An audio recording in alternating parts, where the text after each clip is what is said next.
Je voudrais du soleil vert, des dentelles et des théières, des photos de bord de mer, dans mon jardin d'hiver. Je voudrais de la lumière, comme en Nouvelle-Angleterre. Je veux changer d'atmosphère, dans mon jardin d'hiver. Ma fleur, sous la pluie de novembre, tes mains qui courent, je n'en peux plus de t'attendre. Les années passent, il est loin, là je tombe. Nul ne peut nous entendre. Je voudrais du Fred Astaire, revoir un latte. Joining me now is Senator Brian Schatz. He's a Democrat of Hawaii. Senator, first I want to start with where you think we are as a nation right now in terms of this battle. What your reaction is in a state, Hawaii, that has been spared the worst of this, about this idea of like a May 1st reopening. Everyone's going to go out and, start economying again. Well, Hawaii has so far been successful in flattening the curve, but we have a long way to go. And I think that, you hit the nail on the head in the sense that it was President Trump's ignoring of scientific expertise that got us into this situation in which we have mass preventable deaths. And he is going to cause additional mass preventable deaths if he ignores the expertise of the scientific community because he's got artificial deadlines or sort of personal or political impatience that is causing him to want to, get baseball back. I'd like to watch NBA basketball. I'd like to do a lot of things, but that's not the main thing. We have to beat this virus. And that's why we introduced legislation to do this the old-fashioned way, which would be to get some experts together and to make recommendations that could be adopted on a bipartisan basis. That's the way you get America back on track. And whether that happens in May, June, July, or some later date or in increments, I don't think we know the answer to that question. But the one thing we know is that we should not imperil either a potential economic recovery or people because the president is sort of losing interest in this. You said this about the reporting about the president delaying those stimulus checks to get his name on it. You were getting your money late because the president thinks it is more important that his name be on the check than you were able to pay your bills on time. This is not a rhetorical flourish. The checks are delayed because Trump. Is that fair? Yeah, I mean, it's really shocking that he's doing this. And look, I mean, I know he does everything in his own interest, but it is hard for me to believe that this is good politics for him because everybody knows or should know someone who is waiting on those dollars to hit their bank account so that they can make rent, so they can buy groceries, so they can buy prescription medicine, or they can pay their mortgage. And it is a matter of days for lots of people to determine whether or not they fall over the precipice. So the idea that he thinks he gets upside politically for putting his name in the memo, I think is a crazy misjudgment. And the idea that even his so-called base won't be irritated that they have to wait for money, I think is showing that this guy has lost his touch for what people actually care about. When the economy is good and people are just sort of have a general frustration with Washington, maybe he looks like the chaotic revolutionary that everybody wants. But now that there's a pandemic, this guy's scary and he very clearly doesn't care about you. There are two provisions that have been reported on, the real estate provision and the tax code, and then another provision that Senator Sheldon Whitehouse sort of charged the Joint Committee of Taxation to look into. The Washington Post reported on that. That's the one where $90 billion just this year, most of it going to people making over $1 million. I mean, this is just appalling to me, if I can editorialize for a second. Obviously you supported this bill, as did almost essentially everyone, and I understand why they did, but did you realize this was happening? No.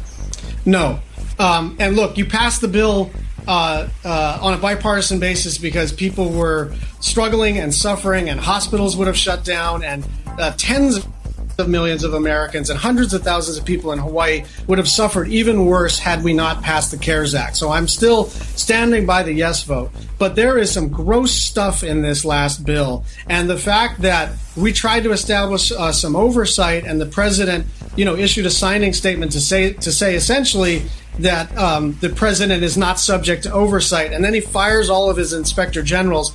I mean, there is no opportunity for graft that they will pass up. There is no opportunity to enrich their friends that they will ignore. And even in the midst of all of this suffering, they're still focused on sort of hooking up their buddies. Final question to you. The small business PPP program ran out of money today. Republicans are saying it's your fault. It's Democrats in the Senate's fault. It's Nancy Pelosi's fault. You wouldn't just pass unanimous consent to a replenishment bill. What's your response to that?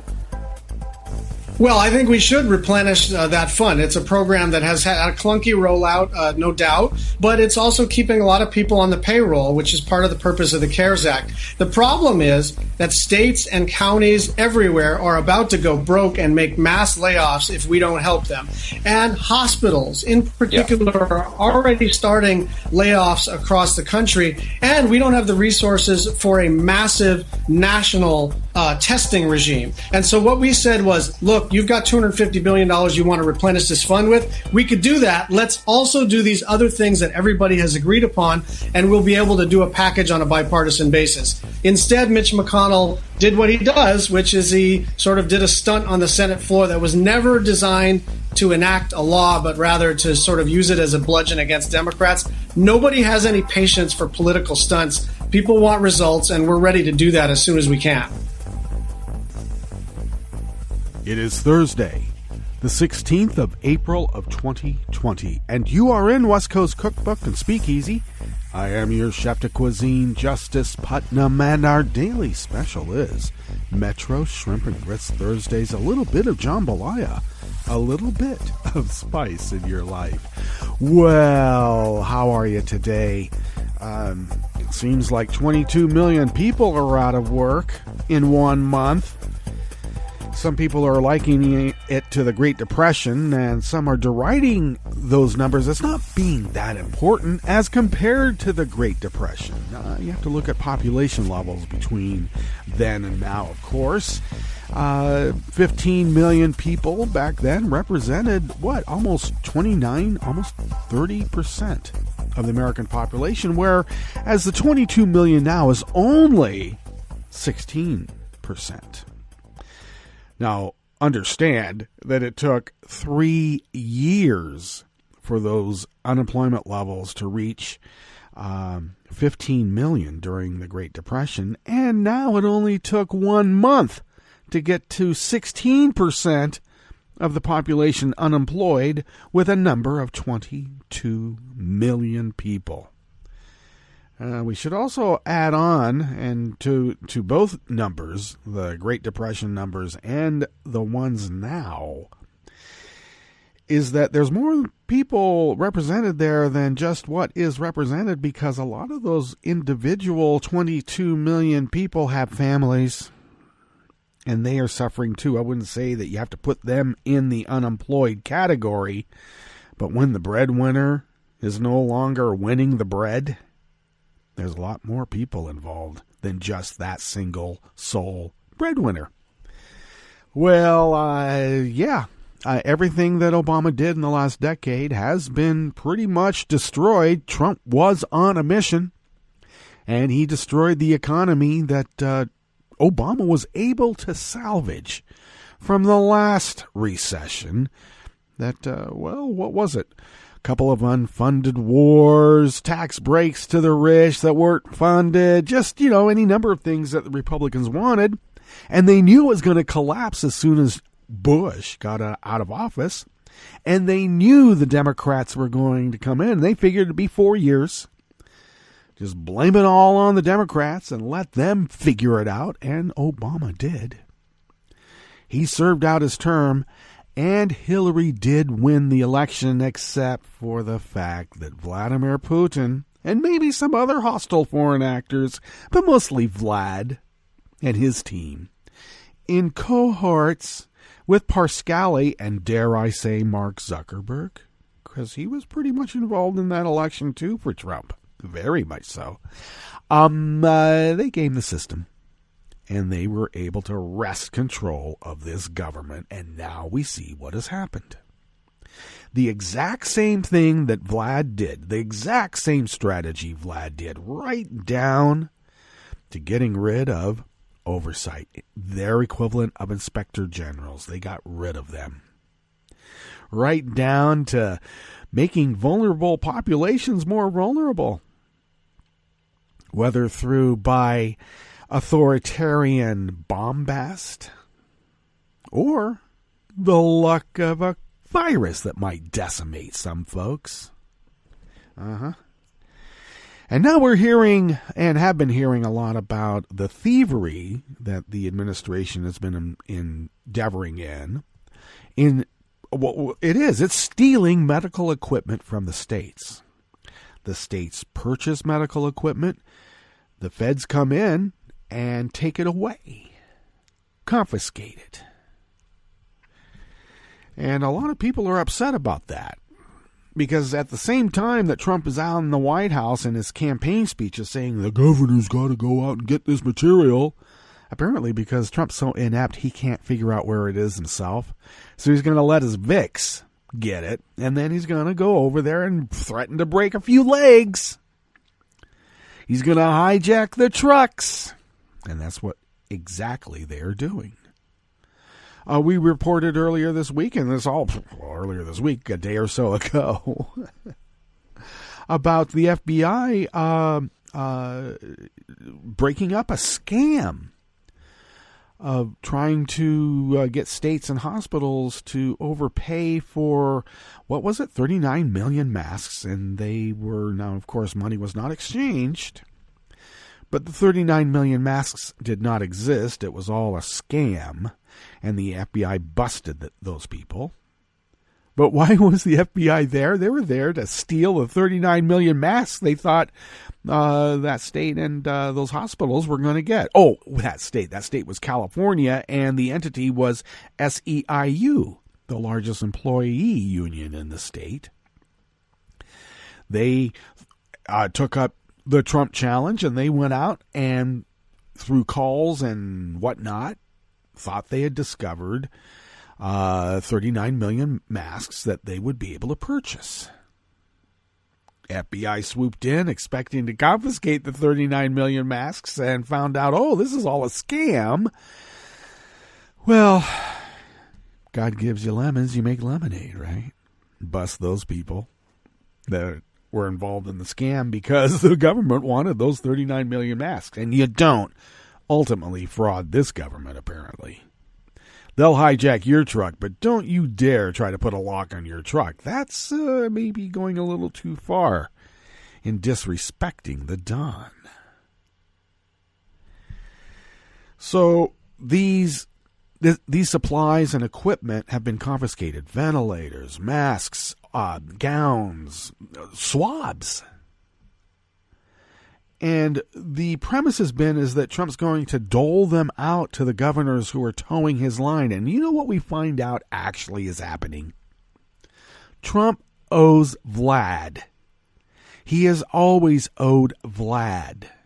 If he doesn't turn the United States of America over to Vlad, Trump's life is in danger. It has been in danger since he embarked upon this presidency. He made a deal literally with the devil named Vlad. He's been taking Russian mob money for decades. He owes Vlad. We've been wondering where the money from the Treasury's been going. We all presume it's going into his pockets. It's going to Vlad. And now Trump comes out and says, oh yeah, Moscow's getting pretty hit pretty hard, and we're going to have to help Vlad. So we're going to send ventilators and PPE and all these supplies and equipment to Russia.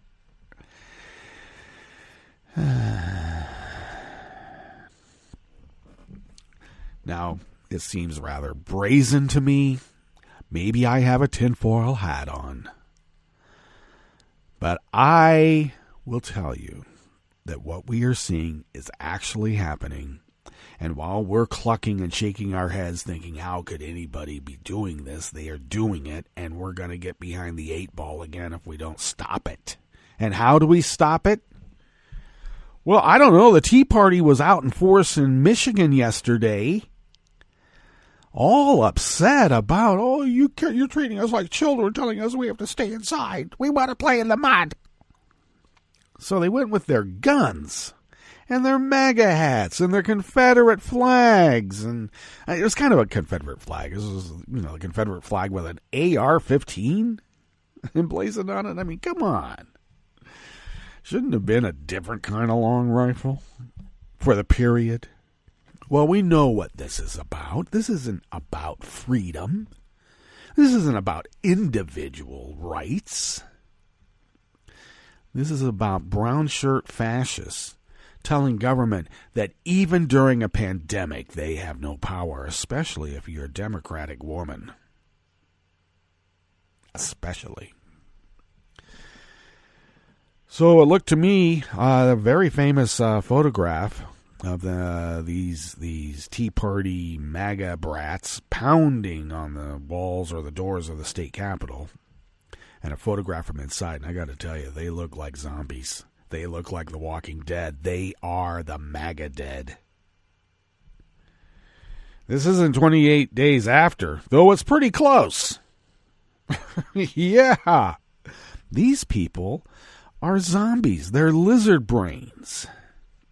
They move their mouths like they are trying to eat and chew. The base meant reptilian response and behavior, I suppose. And it is in full force, and it is being emboldened by their dear leader, the Great Dawn. I just got to say, when the Black Panthers went and exercised their Second Amendment rights of open carry rifles, and they went to a county seat or they went to the state capitol, the National Guard was called in.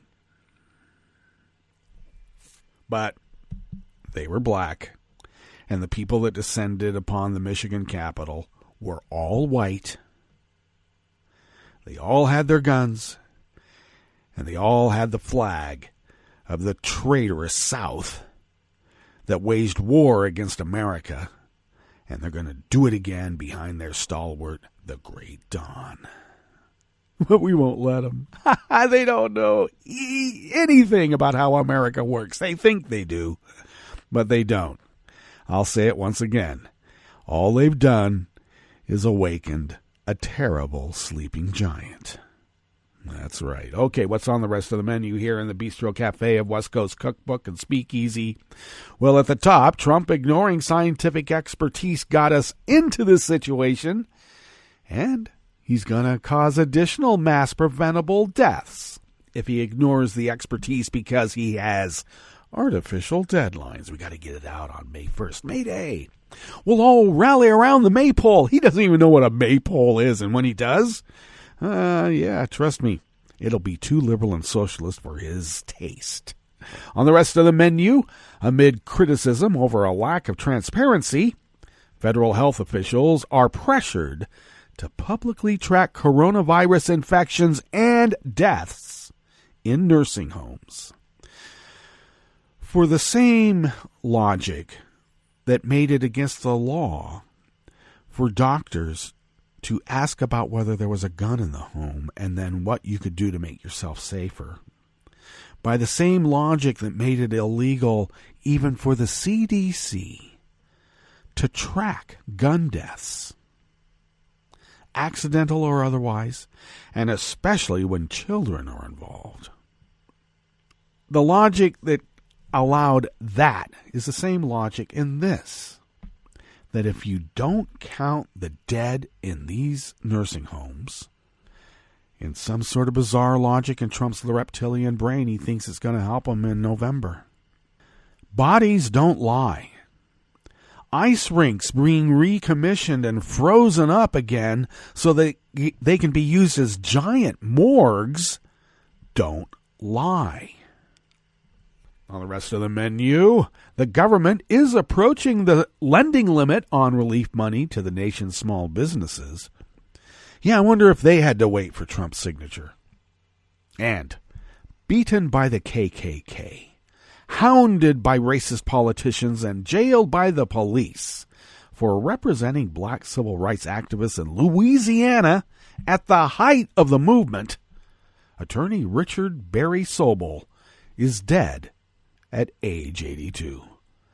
After the break, we move to the chef's table where Russia carried out an anti-satellite missile test yesterday morning.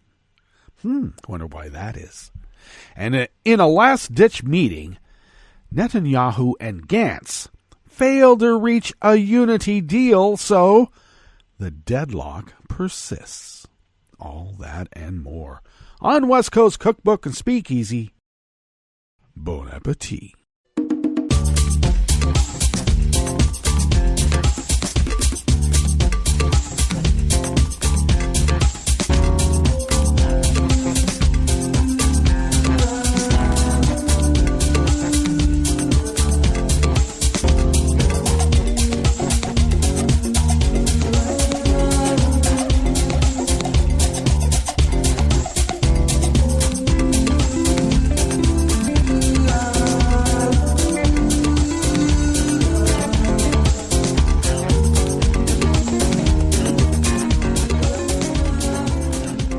The bottom of our homepage at netrootsradio.com. To the rightish of the page is our chat room link, monitored by Kelly Lincoln. Thank you, Kelly, for doing so.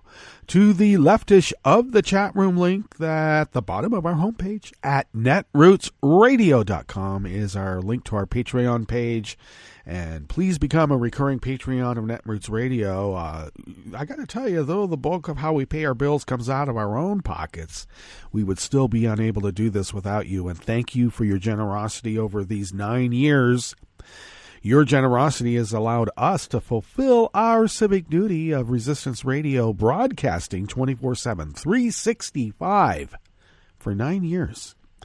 And thank you for that great generosity. And I guess I have to implore you to keep it up, because that's what fund drives are for. Daily ones, too. If you would like to follow the show on Twitter, do so at Netroots Radio. Tom takes care of that for us. Thank you, Tom. And so much else, too. If you would follow me on Twitter, do so at Justice Putnam. I post the show notes and links diary on Daily Codes about 10 minutes before showtime, and then get that linked up on social media, including Facebook now. So far, I haven't been suspended, but I've only been posting my Sunday night music show. Oh, check that out, too. The Justice Department, Musique Sans Frontières, Music Without Borders. I've been doing that for quite some time, and that might be interesting for you, especially while we're sheltering in place. Indeed. If you would like to follow the show on Twitter, do so at Cookbook West, and pick up podcasts by way of Spreaker, Stitcher, TuneIn, iHeart, YouTube, iTunes, etc., etc., etc., etc. Oh, by the way, the Justice Department, my music show, Musique Sans Frontières, airs on Sunday nights at 8 p.m. on the West Coast. That would be 11 p.m. on the East Coast. And then I also get that out on Spreaker. So check it out and look for links to that. All right, let's dive into this first offering here, because, wow, my introductory rants have been going on and on and on, digging right into that break period. But that's okay. We're a salon, and we can do whatever we want. This is out of the Associated Press by Candace Choi and Jim Mustian. Federal health officials are coming under increasing pressure to start publicly tracking coronavirus infections and deaths in nursing homes amid criticism. They have not been transparent about the scope of outbreaks across the country that have already claimed thousands of lives, well, 30,000 to be exact, and counting. Experts say the lack of transparency and tracking has been a major blind spot, and that publicizing outbreaks as they happen could not only alert nearby communities and anguished relatives, but also help officials see where to focus testing and other safety measures. Trump doesn't want negativity. He's worse than Wilson on this when the pandemic of 1918, 1919. He keeps saying 1917. It was 1918, just so we're clear. And Woodrow Wilson didn't want to have any negativity, especially while we're trying to marshal our troops for the war effort. And it was a military base in the middle of America that caught what was called the Spanish flu. It didn't originate in Spain, but that's where they were testing. That's where it was identified. And, as an aside, we keep hearing that that this current coronavirus pandemic was begun as maybe a weaponized testing of bat coronavirus or whatever out of a lab in Wuhan. Well, I just want to say very quickly here that we did report on a hot spot in the Austrian Alps, the Austrian-Italian Alps.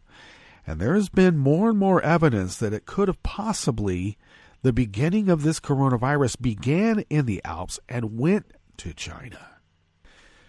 There was evidence of this coronavirus much earlier than even November, when the China government was attempting to, I suppose, suppress the reportage of the doctor in Wuhan who was treating, and he has since died, by the way, of coronavirus.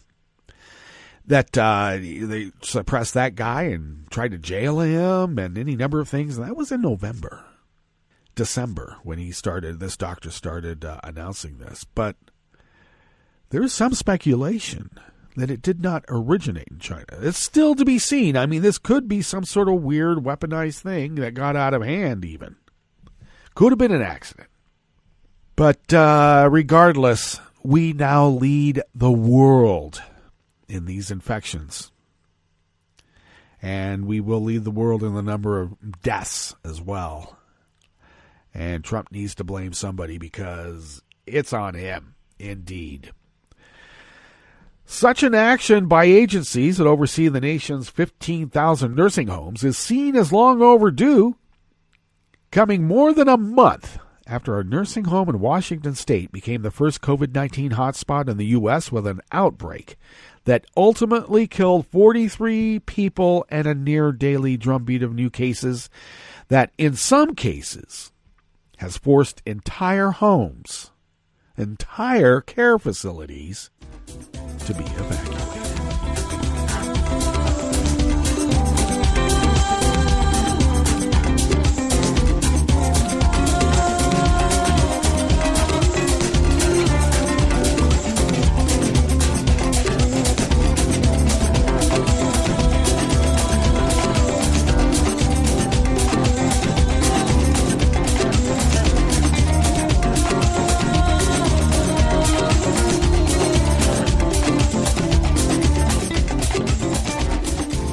Worker bees at the Associated Press bring us this next offering here in the Bistro Cafe of West Coast Cookbook and Speakeasy.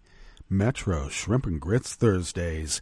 The government is approaching the $349 billion lending limit on its Paycheck Protection Program that is funneling relief money to the nation's small businesses. The Small Business Administration says that as of yesterday afternoon, Wednesday, it had approved more than 1.44 million loans totaling more than $311 billion, up more than $50 billion since Monday. The Trump administration has asked Congress, which set the original ceiling for another $250 billion for the program. However, that request is stalled in the Senate now. Now he's all upset. Treasury Secretary Steve Mnuchin and Small Business Administration head Jovita Carranza urged Congress to appropriate more funds. The SBA has processed more than 14 years' worth of loans in less than 14 days, they said. Well, you should have been prepared. Why weren't you? A breakdown of the loans of the SBA website showed that as of Monday, the average loan size was $239,152, and 70% of the loans were for $150,000 and under, an amount likely sought by very small companies, I bet. At that point, loans worth $247.5 billion had been approved. Construction firms were approved for the largest share of the loans, nearly 14%, or $34 billion. Many companies in construction are small, local, or regional businesses. In second place were companies that provide professional, scientific, and technical services, and manufacturers were in third place. Healthcare and social assistant companies were in fourth, and number 5 was lodging and food services. An email to the SBA seeking comment about the status of the program was not immediately answered, because you do know the press are the enemy of the people.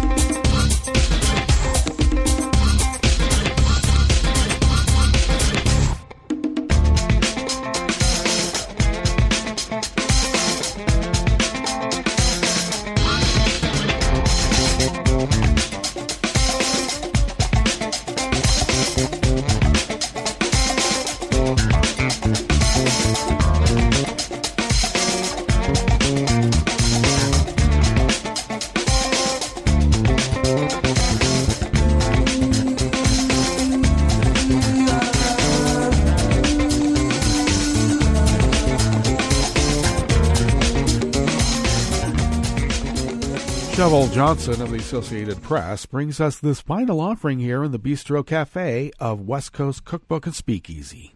A white lawyer who defended black civil rights activists at the height of the movement in Louisiana, often weathering threats to his own life, has died.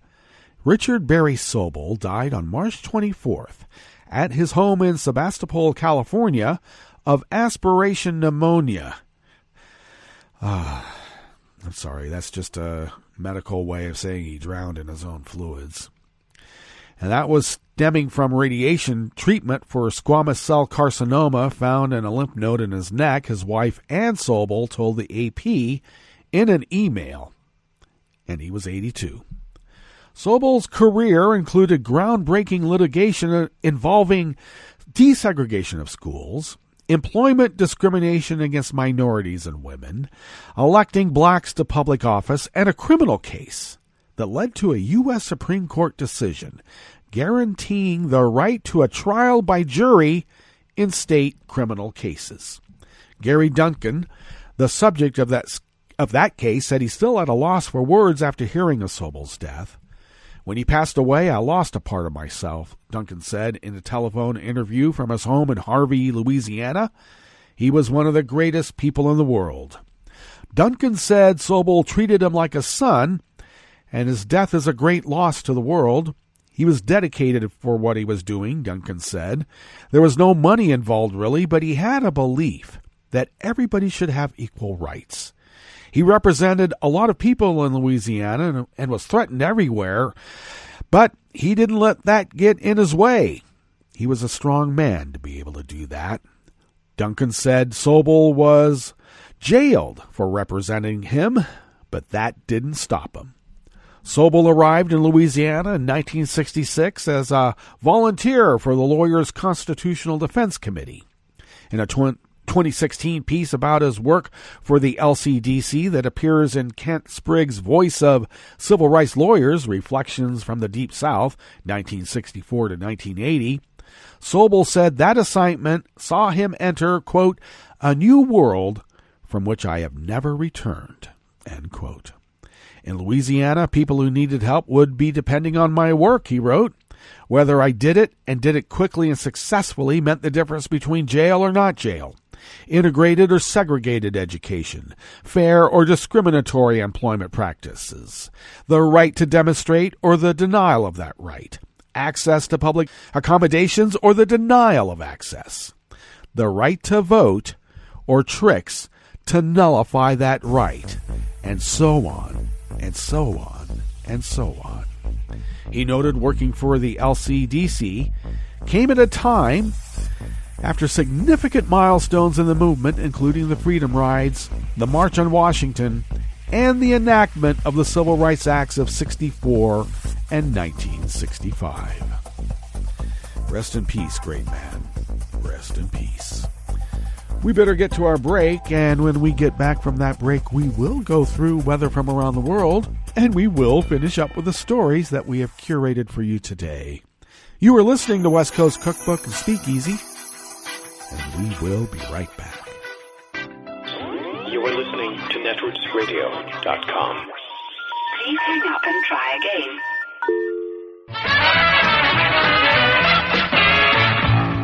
From a point at sea to the circles of your mind, a new force is at work for planetary transformation. New radio for a new Earth.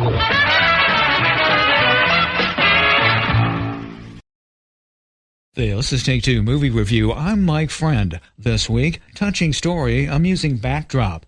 Pixar's first non-sequel since 2017's Coco is Onward, in which we are treated to a suburban world descended from the likes of Dungeons & Dragons. Indeed, the inhabitants, including our protagonists, are elves, but the magic is gone, as is pointed out early on, due to technology, leaving in its place inauthentic replicas of a bygone era. That's right, self-deprecation, Disney style. It's in this bizarre suburbia that we meet brothers Ian and Barley, voiced by Tom Holland and Chris Pratt. Ian is bookish and awkward, Barley boisterous and immature. The action gets going after their mom, the voice of Julia Louis-Dreyfus, pulls a magic staff out of the closet on Ian's 16th birthday. With the staff, a gemstone, and accompanying directions, the boys are supposed to be able to bring back their deceased dad, whom Ian has never met, for a 24-hour period. Ian attempts the spell, but succeeds only in bringing back Dad's lower half, thus necessitating what else but a quest in order to complete the spell and reassemble Dad. Said quest occurs mostly in Barley's van, named Guinevere, and features hilarious mythical characters. Octavia Spencer's Manticore is a notable one, plus police chases, an encounter with a motorcycle gang of sprites, all with a top-stuffed and bespectacled half-dad, recalling Weekend at Bernie's. What makes Pixar films work is their ability to combine creative imagery with authentic emotion. The dynamic that plays true in this one is the love-hate sibling relationship with the issue of the lost parent. In fact, director Don Scanlon was himself a younger brother, left fatherless at a young age. Onward might not be a Pixar classic, but its quest is one that will sweep you along without a heavy hand. This has been Take Two Movie Review. I'm Mike Friend. Catch up with us at take2moviereview.com and feed us back on our channel on YouTube.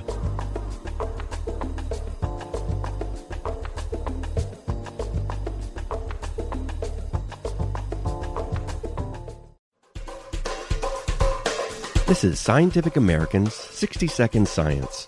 I'm Wade Gibbs.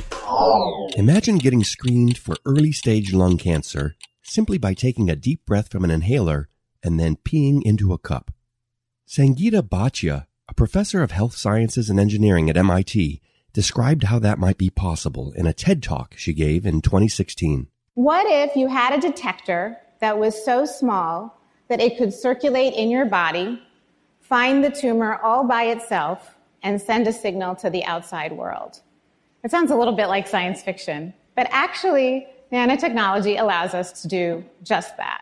Bhatia's idea was to invent non-toxic nanoprobes that doctors could put inside your blood or lungs or gut to detect tiny tumors when they're easier to treat before they grow big enough to spread throughout the body and damage vital organs. I dream that one day, instead of going into an expensive screening facility to get a colonoscopy or a mammogram or a pap smear, that you could get a shot, wait an hour, and do a urine test on a paper strip.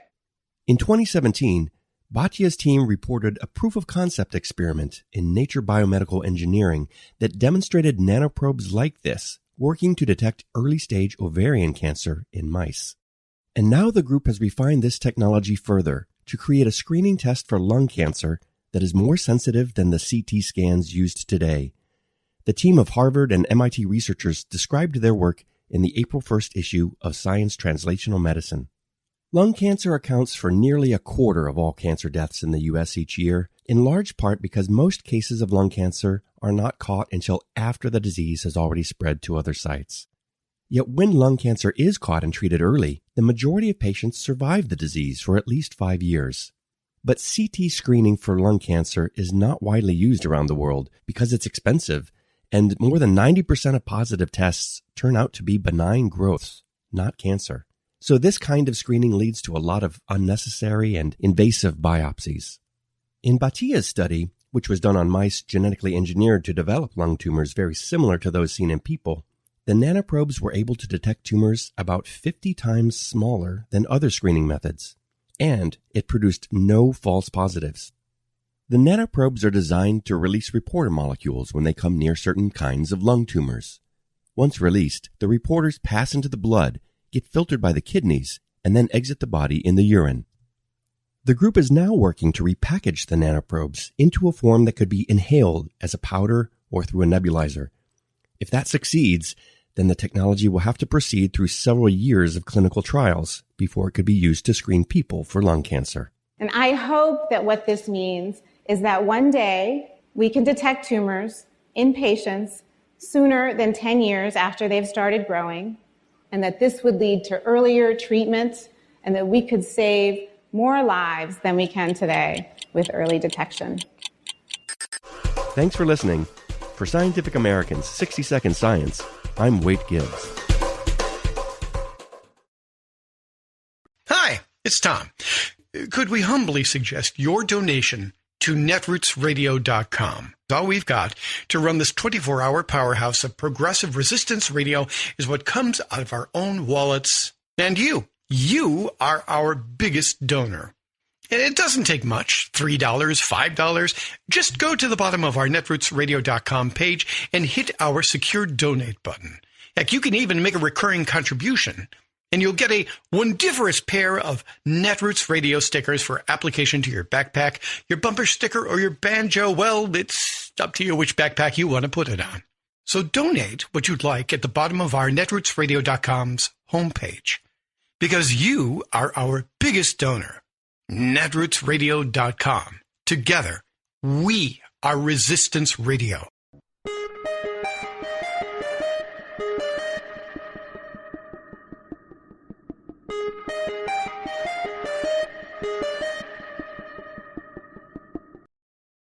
I'm Rick Smith, and this is Labor History in 2. On this day in labor history, the year was 2000. That was the beginning of a 2-day rally in Washington, D.C. to protest the gathering of world leaders for the World Bank and the International Monetary Fund, or what is known as the A16 Summit. The event was a continuation of the massive protests that disrupted the World Trade Organization's meeting the year before in Seattle, Washington. The common thread through these protests was a concern over how globalization of world markets hurts working people and the environment. Protesters included a wide range of people, including peace activists, environmental activists, anarchists, and union members. 2 days before the D.C. protest, organizers held an international forum on globalization at the Foundry Methodist Church. 2,000 people attended this teach-in to hear from activists around the globe.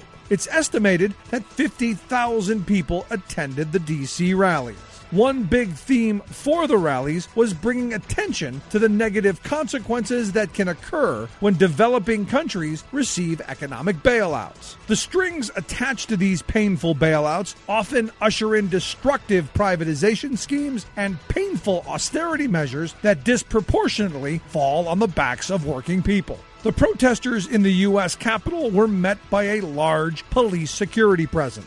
The D.C. police were determined that the protesters would not interrupt the meetings like they had done in Seattle. More than 1,000 people were arrested. These protests from Seattle to Washington, D.C. demonstrate a growing recognition of the devastating impact globalization has on the lives of regular people. For more information, go to laborhistoryin2.com, like us on Facebook, follow us on Twitter at laborhistoryin2.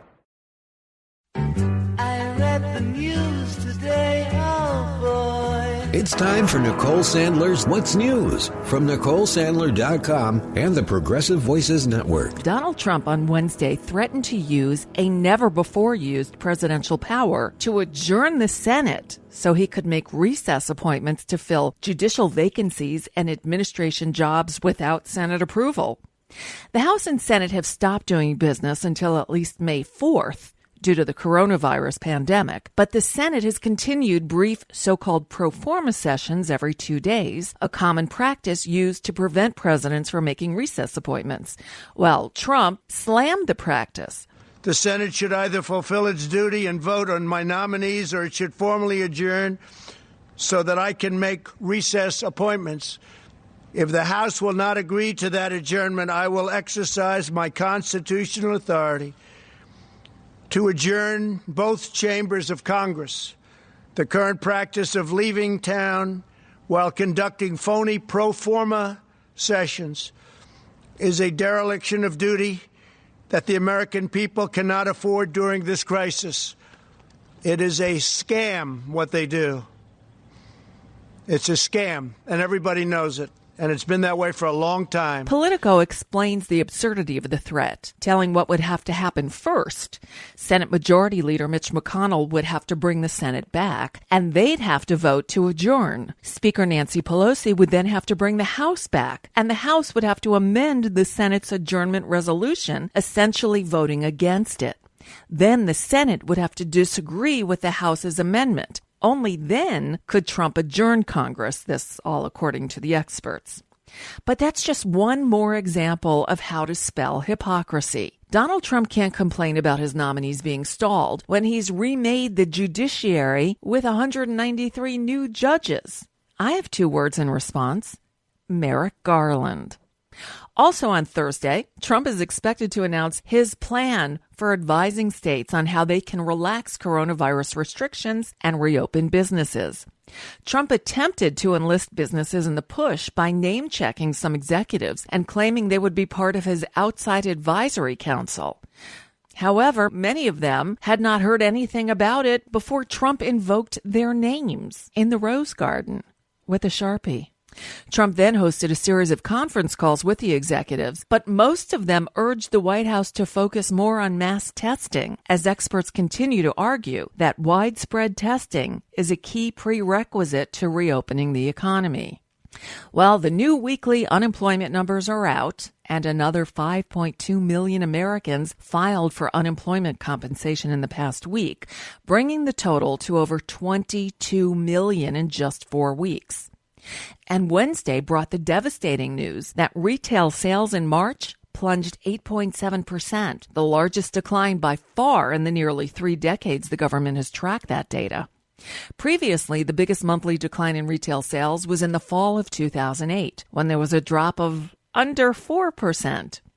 Analysts warn that since most non-essential businesses didn't even start shutting down until halfway through the month, that as bad as the March number is, April is going to be worse. Meanwhile, governors of 20 states that have been spared the worst of the coronavirus pandemic are looking at starting to reopen their economies around May 1st, this according to top public health officials. Trump on Wednesday said that the U.S. had passed the peak for new coronavirus cases and that on Thursday he'd unveil new federal guidelines for reopening the country slowly. Leading federal public health officials have warned that restarting businesses and easing lockdowns too soon could spark more infections. Something else happened at Wednesday's 2 hours of commandeered television time as Donald Trump again told lies, placed blame, and otherwise misled the public watching about why his name would appear on those stimulus checks we're all waiting for. Name added to these coronavirus relief checks? Well, I don't know too much about it, but I understand my name is there. I don't know where they're going, how they're going. I do understand it's not delaying anything, and I'm satisfied with that. I don't imagine it's a big deal. I'm sure people will be very happy to get a big, fat, beautiful check, and my name is on it. Unbelievable. Well, the Washington Post is calling foul, reporting that the effort to put dear leader's name on millions of economic impact payment checks began shortly after Trump signed that $2 trillion legislation on March 27th. after privately suggesting to Treasury Secretary Steven Mnuchin that he be allowed to formally sign the checks. Trump finally settled for having his name printed in the memo section. Ugh. This will be the first time a president's name appears on an Internal Revenue Service disbursement. And the trolls have taken to the streets. Yes, members of conservative groups in Michigan jammed the streets of the state's capital on Wednesday in protest after Governor Gretchen Whitmer, a Democrat who has sparred with Trump over the outbreak response, extended state orders to the end of the month and added more restrictions. Some right-wing media personalities are also egging on the unrest, of course, arguing that such restrictions suffocate Americans' personal rights. Either way, this is going to go on for a while. State health experts say there's no immediate relief in sight for lockdown measures, which stem the virus's spread. And that's just a bit of what's news for now. I'm Nicole Sandler. If you appreciate these reports and the Nicole Sandler Show, I hope you'll consider making a contribution. My work is 100% listener supported, and I can't do it without your help. Find out more at NicoleSandler.com. Just click on that donate button.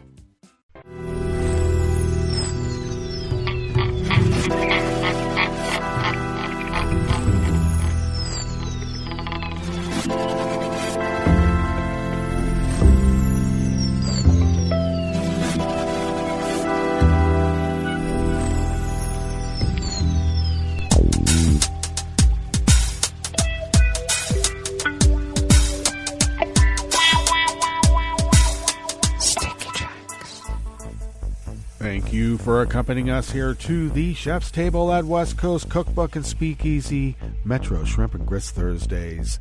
We always begin, weather from around the world, along the banks of the Rogue River, in the Rogue River Valley of Southern Oregon on the west coast of the continental United States of America, where it is currently 44 degrees Fahrenheit, expecting to be a tad warmer than yesterday. Looked to be about 74 to 76, mostly sunny. Winds out of the east-northeast at 5 to 10 miles per hour. Clear skies overnight with the winds continuing out of the east-northeast at 5 to 10 miles per hour, and an expected low in the mid-40s. Mainly sunny tomorrow with a high bumping 80, and winds will be light and variable. Jackson County here in Southern Oregon has 47 confirmed cases of coronavirus, holding on that number. Grass pollen locally is rated as high. The air quality index in the region is rated good at 22 parts per million. And the daytime UV index is high, going up to 7. We haven't seen that yet this year. Barometric pressure is holding steady at 30.07 inches. Visibility is at 9 miles. And relative humidity is at 80%. Weather from around the world is brought to you by people's personal weather stations that they purchased. These people planted these purchased personal weather stations somewhere on their property, and these people positively live around the world. London is 66 and sunny, continuing with coronavirus. Paris is 75 and sunny, and a lot of coronavirus, but people want to go out and see the flowers. Why wouldn't you? Rome is 66 and sunny, with an increase of reinfections of folks who have already had coronavirus, thought they were cured, but it might be lurking in their body. They're not being infected from somebody else. Interesting. Kyiv is 66 and mostly cloudy with wind and a lot more coronavirus now that they're testing. Kabul is 56 and mostly cloudy with mostly coronavirus. Hong Kong is 68 and partly cloudy. They got coronavirus, but they're like the people in Michigan. You're not going to keep us from infecting each other. Tokyo is 49 and cloudy, and it looks like they're going to have draconian measures because of coronavirus. Sydney, Australia is 72 and clear, and they're now making it mandatory to wear masks because of coronavirus. San Francisco, California is 50 and cloudy and still in a sheltering in place, though Gavin Newsom is talking about rolling out, opening up the state because of coronavirus. And New York is 44 degrees, partly cloudy, with the highest daily total of dead in the nation in one spot because of coronavirus. And that is weather from around the world, brought to you by people's personal weather stations that they purchased. These people planted these purchased personal weather stations somewhere on their property, and these people positively live around the world.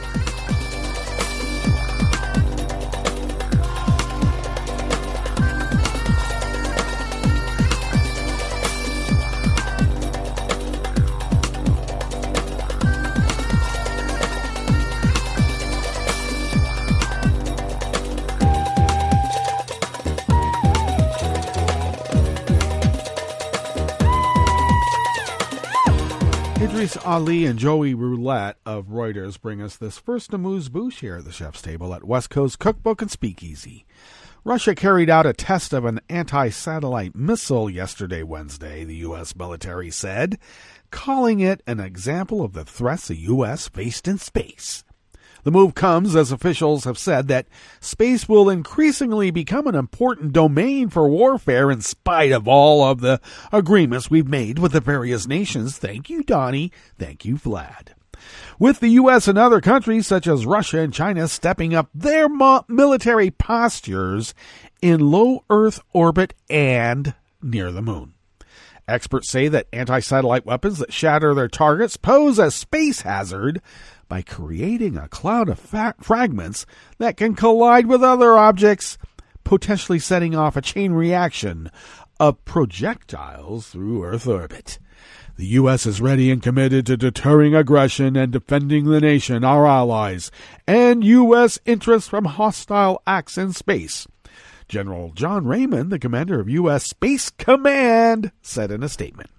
Raymond added that the test was proof of Russia's hypocritical advocacy of outer space arms control proposals, while clearly having no intention of halting their counter-space weapons programs, sort of like us. Russian airspace notices indicate the test was conducted around Wednesday morning. It did not appear that the mobile missile system was targeting any satellites in space based on public satellite data.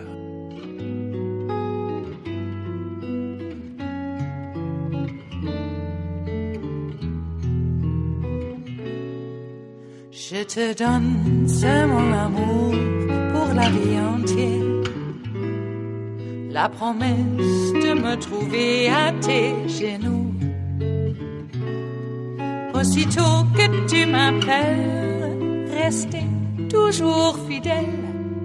C'est tout, c'est tout.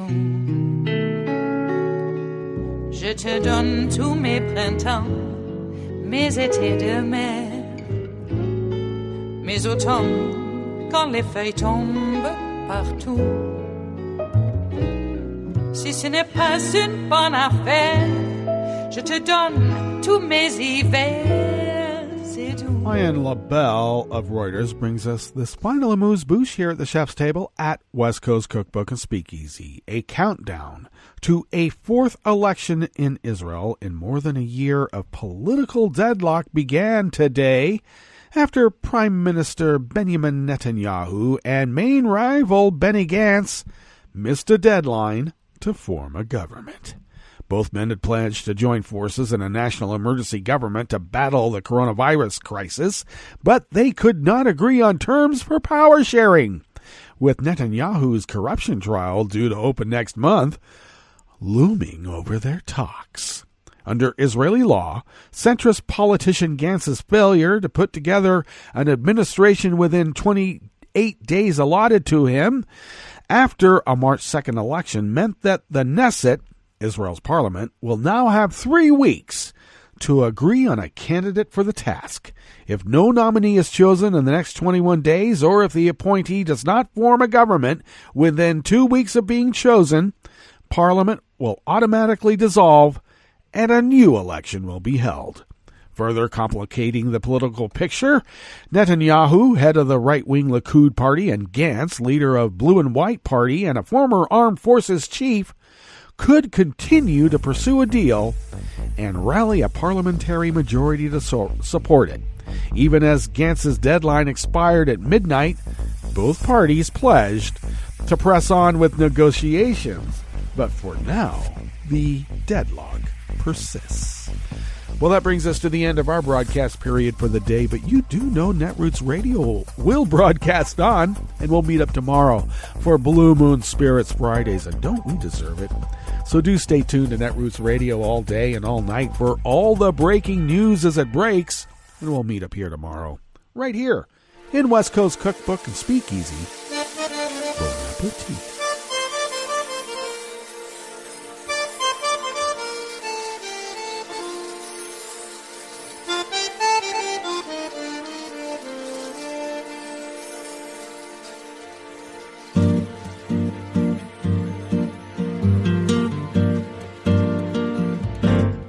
Je voudrais du soleil vert, des dentelles et des théières, des photos de bord de mer, dans mon jardin d'hiver.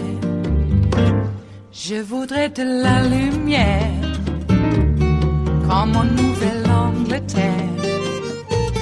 Je veux changer d'atmosphère, dans mon jardin d'hiver.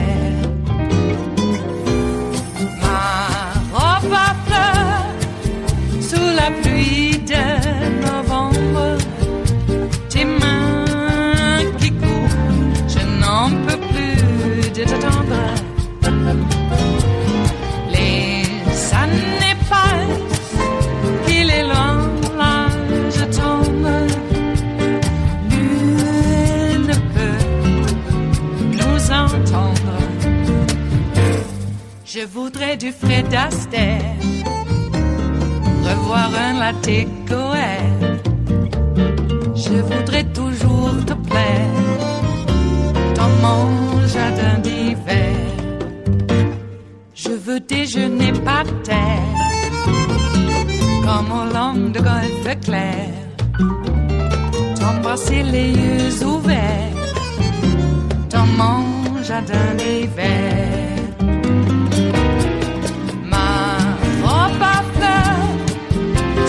Pluie de novembre, tes mains qui courent, je n'en peux plus de t'attendre.